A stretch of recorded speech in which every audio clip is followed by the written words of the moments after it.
Hello everyone, কেমন আছেন সবাই? আশা করি সবাই ভালো আছেন। তো আজকের লেসনে আমি আরও একটা ইম্পর্ট্যান্ট টপিক নিয়ে আসলাম। তো টপিকটা হচ্ছে আমরা পিএনজি ট্রিতে কীভাবে জেপিজি বা ব্যাকগ্রাউন্ড আপলোড করব এবং সেটা এআই থেকে তৈরি করা। তো আমি আগের যে টিউটোরিয়াল আছে বা লেসন আছে সেটাতে আমি দেখিয়েছিলাম কিভাবে আপনি পিএনজি আপলোড করবেন এআই থেকে তৈরি করে। সেটা পিএনজি তৈরি করার পরে আমরা কিভাবে পিএনজি ট্রিতে আপলোড করব, তাই না? তো আজকে আমরা দেখব কিভাবে এআই থেকে তৈরি করা ইমেজ জেপিজি আকারে অর্থাৎ ব্যাকগ্রাউন্ড সেকশনে আমরা কিভাবে সেল করব বা আপলোড করব, তার A to Z প্রসেসটা দেখব। তো এখানে আমি একটু দেখাচ্ছি আগে। এটা হচ্ছে অ্যাকাউন্ট, দেখেন এখানে ব্যাকগ্রাউন্ড ক্যাটাগরিতে এখানে আমার একটা ডিজাইন আমি দিয়ে রাখছি এবং সেটা কিন্তু অ্যাপ্রুভ হয়ে গেছে। মানে পাস্ট লেখা আসলে কিন্তু এটা অ্যাপ্রুভ হবে। আমি কিন্তু পিএনজি লেসনে বলছিলাম যে পাস্ট হওয়ার পরে আপনি সেটার উপরে ক্লিক দিলে এরকম একটা বক্স আসবে, সেটা এগ্রি দিতে বলছিলাম। তো এখান থেকে এগ্রিতে ক্লিক করলে দেখা যাচ্ছে এটা কিন্তু 24 ঘন্টার মধ্যে এমনি মানে পাবলিশডে চলে যাবে, কিন্তু এটা না দিলেও চলে যাবে, কোনো সমস্যা নেই, ঠিক আছে? এবার দেখেন আমরা এখান থেকে তাহলে চলে যাব এই যে এআই আর্টওয়ার্ক আপলোডে। দেন এইখানে দেখেন আমার কিন্তু ব্যাকগ্রাউন্ড সিলেক্ট হয়ে আছে। এটা আমি যদি ক্রস দেই তাহলে আমার ওই অপশানগুলো আবার আসবে। এখান থেকে আপলোডে গেলে এই যে গো গেট দ্য টাস্কে গেলে এখানে দেখেন এই যে এআই আপলোড, একটা হচ্ছে পিএনজি আর একটা হচ্ছে ব্যাকগ্রাউন্ড। সো আমরা কিন্তু জেপিজি আকারে ব্যাকগ্রাউন্ডও আপলোড করতে পারবো, ঠিক আছে? তো এখান থেকে আমি গো আপলোডে গেলাম। গো আপলোডে গেলে এখানে দেখেন থাম্বনেল সাইজ কিন্তু বলে দিচ্ছে PNG image, background, text effect, over হচ্ছে 2500 মানে কি 2500-র উপরে রাখতে হবে, তাই না? বা এখানে ব্যাকগ্রাউন্ডের ক্ষেত্রে দেখেন আবার বলে দিচ্ছে কি 1920x600, 1920x700, 1920x900, এখানে 3543x4961, 4961/3543, মানে এই সাইজের মধ্যে আপনি রাখতে পারবেন, মানে 3543 এবং এখানে 4961 এর উপরে কিন্তু এখানে কোনো সাইজ দেওয়া নেই। সো আপনি সর্বোচ্চ এইটা রাখতে পারবেন এবং সর্বনিম্ন কিন্তু এখানে এরকম একটা সাইজ দেওয়া আছে। তো আমরা যেহেতু ইমেজ ইসের থেকে এআই থেকে যদি তৈরি করি, তো সেক্ষেত্রে আমাদের কিন্তু অনেক সময় কি আমরা 16:9 রেশিওতেও তৈরি করি, আবার স্কোয়ার সাইজেও তৈরি করি, তাই না? তো এখান থেকে আমি একটু আপনাদের দেখাই। দেখেন আমার এখানে 3টা ইমেজ রাখা আছে এবং এই যে এই 3টা আছে স্কোয়ার সাইজেই, ঠিক আছে? এবং এই 3টা আগে আমরা একটু সাইজ চেঞ্জ করে নিব। এখান থেকে আমি চলে যাচ্ছি ফটোশপে, দেন ফাইল থেকে ওপেন। এখান থেকে আমি ধরেন যে এই যে এর মধ্যে আমার ফাইলগুলো আছে, তো এই 3টা আমি এখান থেকে একসাথে ওপেন করে নিলাম ফটোশপে। ফটোশপে ওপেন করার পরে এটা আমার একটু সাইজ চেঞ্জ করে নিব আমি। Ctrl+Alt+I প্রেস করলে দেখেন এখানে ইমেজ সাইজ আসছে। তো এইখান থেকে প্রিজার্ভ ডিটেলস 2.0 আপ স্কেল এইটুকু দিলেই এনাফ। এটা আপনি যদি আপনার ইসে না থাকে, এবং এটা আপনি খুঁজে পাবেন হচ্ছে এডিট থেকে, প্রিফারেন্স থেকে, টেকনোলজি প্রিভিউসে গিয়ে আপনি জাস্ট এই যে enable preserve details 2.0 up scale এটাতে টিকমার্ক দিয়ে নেবেন, দেখবেন এইখানে ওই অপশানটা আসবে। Ctrl+Alt+I দিলাম এখন, এই যে এইখানে তখন আপনি এই অপশানটা পাবেন। এটা দিয়ে এখান থেকে একটু বাড়াই নেবেন, দেখবেন কিছুটা হলেও হচ্ছে আপনার এটা আপ স্কেল হবে। এটাকে আমি 300 করে দিচ্ছি এবং এটা দেখেন 4267 আছে। তার মানে কি আমার এই সাইজটা কিন্তু আমি রাখতে পারবো, তারপরেও আমি এটা 3000 করে দিচ্ছি। এই যে এই সাইজটা রাখলাম। সেমভাবে এগুলোও আমি একটু চেঞ্জ করে নিব। এইটাকে আমি 300 করে দিব। এবার এইটা কিন্তু 8000 হয়ে গেছে, আর অনেক বেশি, সো আমি এটাকে 3000 করে দিলাম। ওকে, সেমভাবে এটা হচ্ছে আমার পেইড ফায়ারফ্লাই থেকে তৈরি করা, এজন্য এটা সাইজ বেশি হচ্ছে। এমনি ফায়ারফ্লাই থেকে যেগুলো তৈরি করবেন এগুলো সাইজ একটু বেশি থাকে। এটা আমি 300 করে দিলাম। এই যে এবার এখানে যদি আপনার কালার কারেকশানের দরকার হয় একটু করে নিতে পারেন। এখান থেকে যদি আমি ধরেন যে কালার ব্যালেন্সটাকে যদি একটু কন্ট্রোল করতে চাই, এভাবে একটু কন্ট্রোল করে নিতে পারি, হালকা একটু দিলাম। এখান থেকে ধরেন আর একটু এক্সপোজারটাকে বাড়িয়ে এক্সপোজারটাকে হালকা একটু বাড়ালাম এবং এখানে গাম্মা কারেকশানটাকে হালকা একটু বাড়ালাম। এবার এখান থেকে ব্রাইটনেসে এসে আমি আর একটু চেষ্টা করব কন্ট্রাস্টটাকে এখান থেকে কমিয়ে বাড়িয়ে, দেখবেন যে কমালে দেখবেন একটু ফ্যাকাশে মতো হয়ে যায়। তো কমানোর দরকার নেই, হালকা একটু বাড়াবেন এবং ব্রাইটনেস যদি বাড়ানোর দরকার হয় বাড়াবেন, আর যদি দরকার না হয় তাহলে এরকমই রাখবেন। তো দেখি এই 3টা ধরে গ্রুপ করে যে আসলে কতটুকু বাড়লো। হ্যাঁ, এখন পারফেক্ট, খুবই অল্প বাড়ালাম। এই গ্রুপটাকে ধরে দেখেন এই ইমেজের উপরে নিয়ে মাঝখানে ছেড়ে দিলে মানে ওই কালার কারেকশানটা এটাতেও হয়ে গেছে। এখন এইটা যদি আমি এটাতেও নিতে চাই, দেখি এটাতে নিয়ে কিন্তু চেঞ্জ করতে হবে, কারণ এই দুইটার ক্যাটাগরি সেম কিন্তু এটার ক্যাটাগরি ভিন্ন। এখানে দেখি ব্রাইটনেস, আচ্ছা এখানে কালার ব্যালেন্সটাকে আমি একটু কন্ট্রোল করব। এখান থেকে একটু আচ্ছা ইয়েলো কমাই দিলাম এবং এখানে সায়ানের দিকে একটু নিয়ে যাই, বা এখান থেকে গ্রিনের দিকে বা এখানে ম্যাজেন্ডার দিকে একটু নিতে পারেন। এরকম নিলে এনাফ, আর কিছু লাগবে না। এখান থেকে এক্সপোজারটাকে একটু কন্ট্রোল করে দেখতে পারেন হালকা, এই যে গাম্মা কারেকশনটাকে হালকা বাড়ালাম। এবার আমরা এটা সেভ দিয়ে নিব। ফাইল থেকে এখান থেকে এক্সপোর্ট থেকে সেভ ফর ওয়েবে যাবেন। এবার এখানে জেপিজি 100% কোয়ালিটি, দেন সেভ। এবার আমরা এখান থেকে আচ্ছা আমার যে ফোল্ডার আছে আমি ওই ফোল্ডারে একটু এটা সেভ করে রাখবো। পিএনজি ট্রি ফোল্ডার, এখানে যে পিএনজি ট্রি আপলোড আমি এই ফোল্ডারে একটু এখান থেকে সেভ করে রাখবো। তো এটা আমি জেপিজির মধ্যে রেখে দিচ্ছি একবারে। সেভ, এটা কেটে দিয়ে নো করে দিলাম। এটাও অল্টার শিফট কন্ট্রোল এস, এটা হচ্ছে শর্টকাট সেভ ফর ওয়েবের। আমি এখান থেকে এটাও সেভ করে নিলাম, কেটে দিলাম নো। অল্টার শিফট কন্ট্রোল এস, এটাও সেভ করে নিলাম। এই যে এই হচ্ছে কাজ।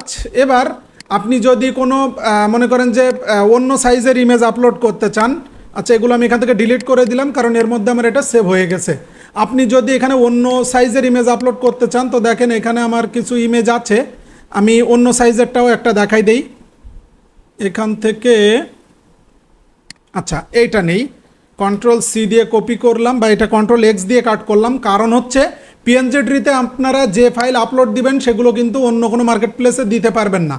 এইখানে আমি কন্ট্রোল ভি দিয়ে পেস্ট করলাম এবং এর যে ইয়েটা আছে এটা হচ্ছে মিডজার্নি থেকে তৈরি। এখান থেকে আমি প্রম্পটটাকে একটু কপি করে নিচ্ছি, লেগ ভিউ, এই যে কন্ট্রোল সি দিয়ে কপি করলাম এবং এইটা ধরেন যে BG04 দিয়ে সেভ করে রাখি। এই প্রম্পটের মধ্যে আমি একটু এখানে লিখে রাখি এবং এটা দেখেন এখান থেকে আপনারা যখন ইমেজ তৈরি করবেন তখন এটার প্রম্পট একবারে ওইখান থেকে নিয়ে আপনি ইমেজটা কারেকশন করে একবারে আপলোড দিয়ে দিবেন। এটা পেইন্টিং ছিল, তারপরে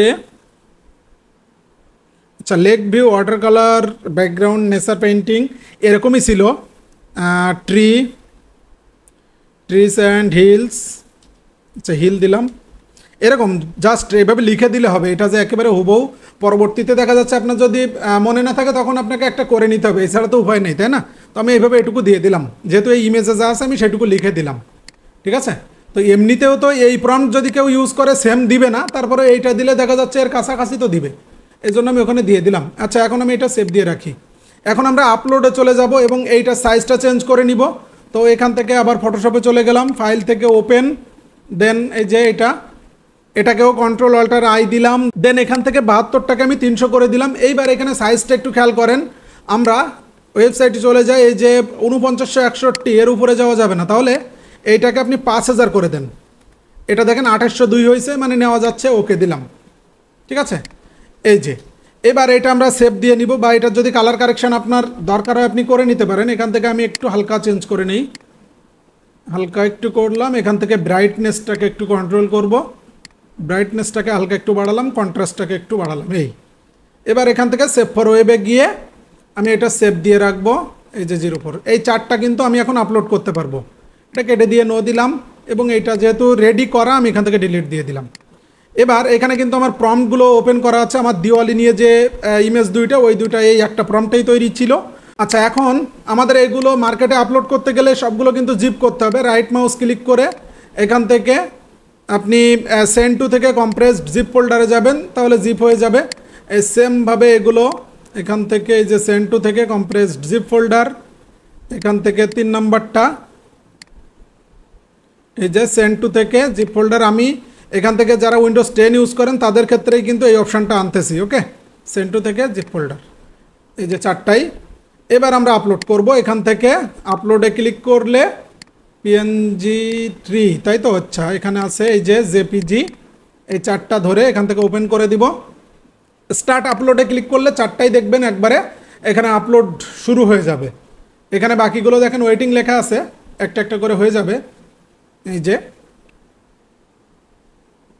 দেখেন চারটাই কিন্তু এখান থেকে আপলোড হয়ে যাচ্ছে, এই যে কমপ্লিট। এবার অ্যাড ওয়ার্ক ইনফরমেশানে ক্লিক করব, তাহলে এখানে এখন আমরা ওয়ার্ক ইনফরমেশান কি, এখানে একটাতে ক্লিক দিলে এই পাশে আপনি ওয়ার্ক ইনফরমেশানটা বসাতে পারবেন। এটা এখানে ক্যাটাগরি সিলেক্ট করেন, এটা দিবেন হচ্ছে ব্যাকগ্রাউন্ড ক্যাটাগরি, দেন এখান থেকে দেখবেন আপনার ডিজাইনের সাথে ক্যাটাগরি মিল পাবেন। নেসার, এই যে নেসার পেয়ে গেছি। এবার এখানে টাইটেল দিব। তো টাইটেল দেওয়ার আগে এখান থেকে আমার এইটাকে আমি নেই, এইটাকে টাইটেল হিসেবে নিতে পারি, এখানে দিয়ে দিলাম। এগুলো একটু সব স্মল লেটার করে দিই, তাহলে এটা দেখা যাচ্ছে টাইটেলটা দেখতে সুন্দর হবে। কিছু ক্যাপিটাল কিছু স্মল, এটা আসলে ভালো দেখায় না। এখান থেকে সব স্মল করে দিলাম। এবার এখানে মেইন কিওয়ার্ড আমি কিন্তু 3টা করেই দেওয়া দেখাইছিলাম, তো এখানে 2-3টা দিতে পারেন। তো এখান থেকে এখানে লেক ভিউ, আচ্ছা এখান থেকে ওয়াটার কালার ইন্টারপ্রেস করলাম, আচ্ছা ওইটা মুছে গেছে, তো এখান থেকে আমি নেচারটা দিয়ে দেই, ইন্টারপ্রেস করলাম, এই যে 3টা হয়ে গেল। এখন এখানে কিওয়ার্ডে আসলে এটা দেখেন সাজেস্ট করে এই কিওয়ার্ডগুলোই নেবেন, বাড়তি আর নেওয়ার দরকার নেই। এখানে এবার আমরা ওই যে প্রম্পটটা দিয়ে দিব, এখান থেকে এই প্রম্পটটাকে কপি করলাম, এখানে পেস্ট করে দিলাম। এটা মিড জার্নির করা ছিল, তাহলে এখানে midjourney.com দিয়ে দিলাম। এটা দিয়ে আমি এখান থেকে সাবমিটে ক্লিক করে দিচ্ছি, একবারে এটা সাবমিট হয়ে গেছে। কিন্তু এবার বাকি যেগুলো আছে এইটা এখান থেকে ক্লিক করলাম, ক্যাটাগরি ব্যাকগ্রাউন্ড, এখান থেকে দেখেন আসলে কি এখানে এই যে ক্রিসমাস আছে, ক্রিসমাস নিলাম। তো এখানে ক্রিসমাস ব্যাকগ্রাউন্ড এটাই লিখে দিতে পারি, বা এখান থেকে আমরা প্রম্পটে যা আছে এটাও নিতে পারি, realistic background for Christmas season celebration background, আচ্ছা এটা নিলাম, কপি দিলাম। এখানে রিয়েলিস্টিক ব্যাকগ্রাউন্ড ফর, আচ্ছা এটা মেরি ক্রিসমাস ব্যাকগ্রাউন্ডে দিয়ে দেবো, আর কিছু না, মেরি ক্রিসমাস সেলিব্রেশন ব্যাকগ্রাউন্ড। তো এখানেও তাহলে আমি এগুলো ক্যাপিটাল দিয়ে দেই, যদি ক্যাপিটাল দেই ক্যাপিটাল, আর স্মল দিলে স্মল, এটা দিলাম। তো এখান থেকে মেরি ক্রিসমাসটাকে কপি করে এখানে পেস্ট করে দিয়ে ইন্টার দিলাম, বা এখানে ক্রিসমাস, এই যে ক্রিসমাস চলে আসছে, এখান থেকে নিতে পারেন, বা এখানে এরকম দেন হ্যাপি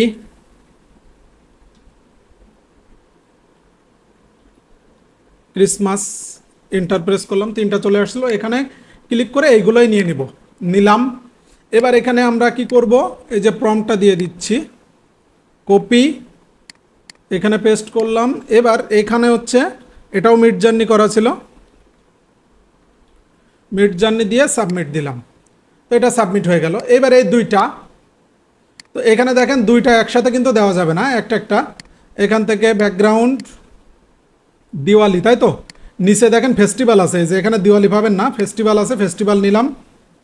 তো এখানে দিওয়ালি ফেস্টিভ্যাল ব্যাকগ্রাউন্ড, ঠিক আছে এটা দিলাম। এবার এখানে দিওয়ালি বা দিওয়ালি ফেস্টিভ্যাল এরকম দিয়ে দেই, দিওয়ালি, তারপরে শুধুমাত্র দিওয়ালি দিতে পারি, বা এখানে ফেস্টিভ্যাল অফ লাইটস দিতে পারি, festival of lights.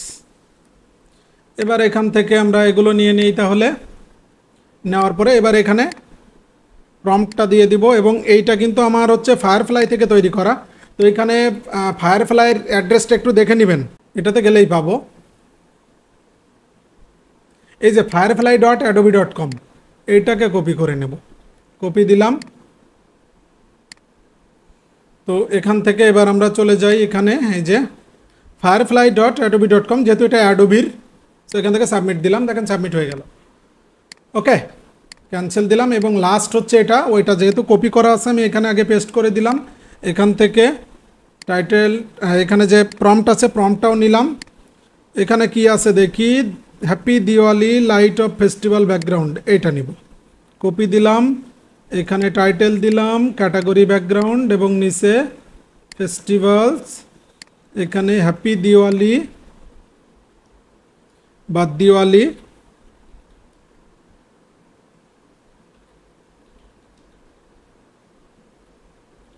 Diwali festival, এটা রাখলাম।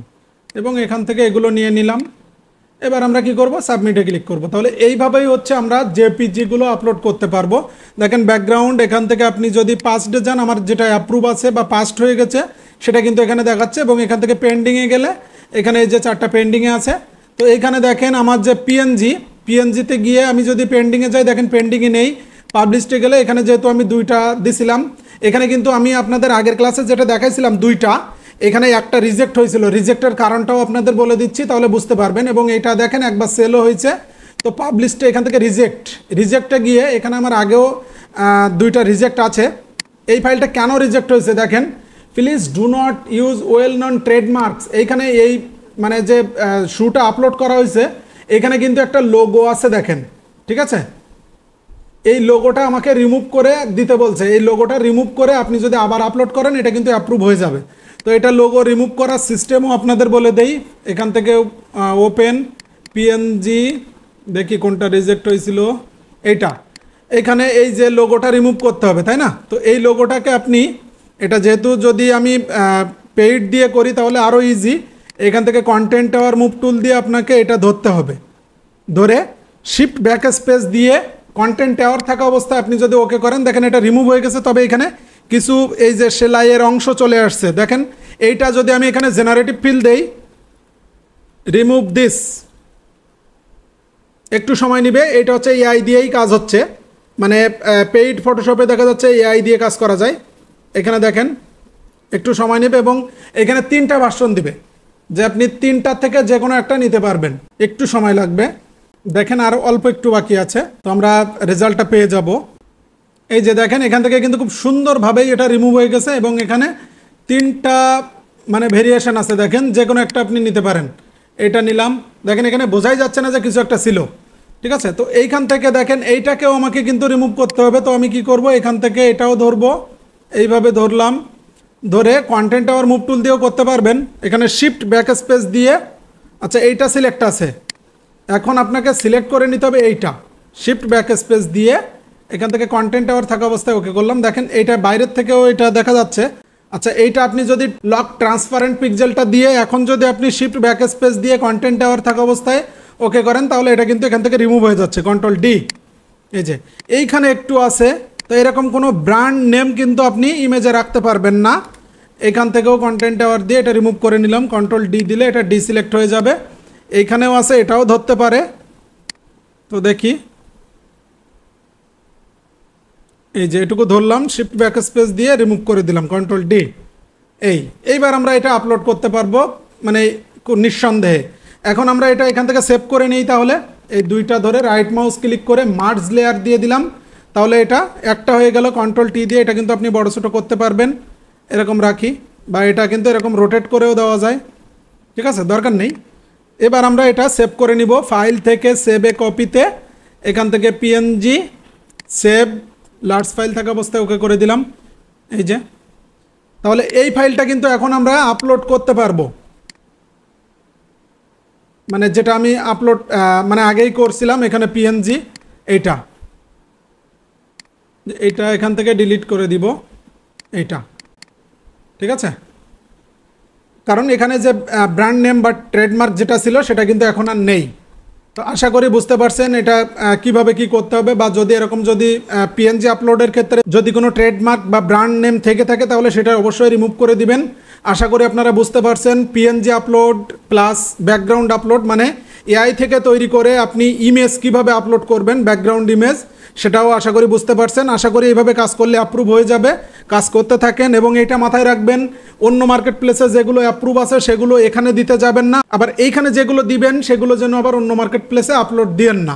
এইগুলো মাথায় রেখে কাজ করবেন। এবং টিউটোরিয়ালটা যদি ভালো লেগে থাকে তাহলে অবশ্যই একটু সাপোর্ট করবেন এবং আপনার বন্ধুদের শেয়ার করবেন। দেখা হবে নেক্সটে আরও কোনো ইম্পর্টেন্ট টিউটোরিয়ালে। সে পর্যন্ত ভালো থাকবেন সবাই, ধন্যবাদ সকলকে।